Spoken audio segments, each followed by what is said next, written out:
Le lundi 16 septembre, Vital Kamerhe, président de l'Assemblée nationale, a promis un renforcement du contrôle parlementaire. Un changement bienvenu après une longue période de gel sous son prédécesseur. Mais qu'est-ce que cela implique réellement? Et pourquoi cette annonce suscite-t-elle tant d'intérêt à l'Assemblée nationale? Comment va se comporter l'union sacrée de la nation, majorité parlementaire hétéroclite? En une question, ces renforcements promis du contrôle parlementaire servira-t-il à apaiser ces tensions ou à mettre à nu les clivages politiques? Bonjour, je m'appelle Trésor Kibangula, je coordonne les recherches sur la politique à Eboutéli. Vous écoutez les 37e épisodes de la saison 4 de Pona Bisso, capsule audio d'Eboutéli et du groupe d'études sur les Congo, centre de recherche indépendant basé à l'Université de New York. Chaque semaine, ces podcasts vous offrent notre point de vue sur une question d'actualité en RDC. Nous sommes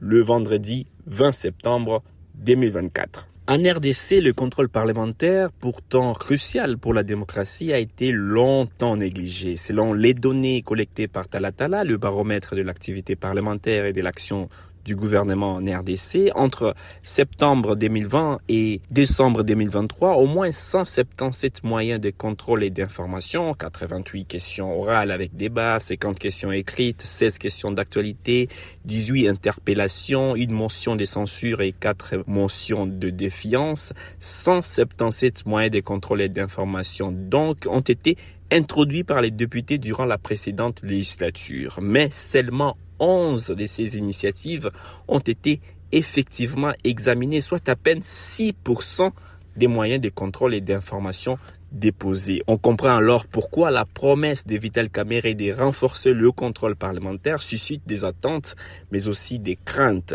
Certains y voient une opportunité de rééquilibrer les pouvoirs dans une majorité parlementaire composée d'une 50aine d'organisations politiques.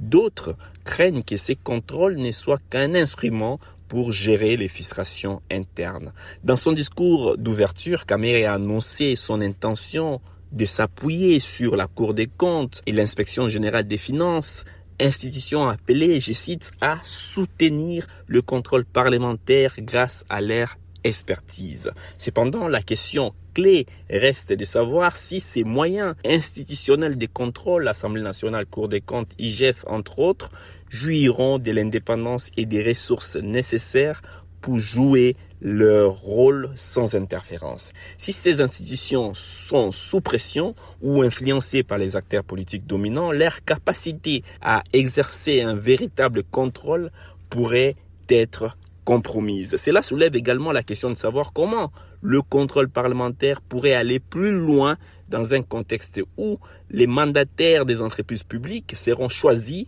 parmi les organisations politiques influentes de cette majorité. Si ceux qui sont censés être contrôlés font partie du même réseau politique, le risque est grand que ces contrôles soient superficiels ou biaisés. Sans garantie claire d'indépendance, telles que des budgets dédiés et des protections renforcées pour ces organes, la promesse des Kamerhe pourrait rester un vœu pieux.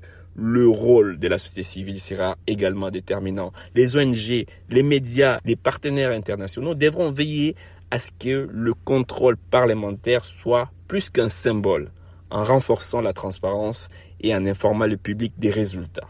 Comme on les voit, la promesse de renforcer le contrôle parlementaire est une opportunité pour améliorer la gouvernance en RDC. Mais elle soulève des questions sur l'indépendance des institutions et leur capacité à mettre en œuvre ce contrôle. D'ici là, pour recevoir Pona Bisso chaque vendredi sur votre téléphone, rejoignez notre fil WhatsApp en envoyant GEC ou Eboutéli au plus 243 894 110 542. À bientôt.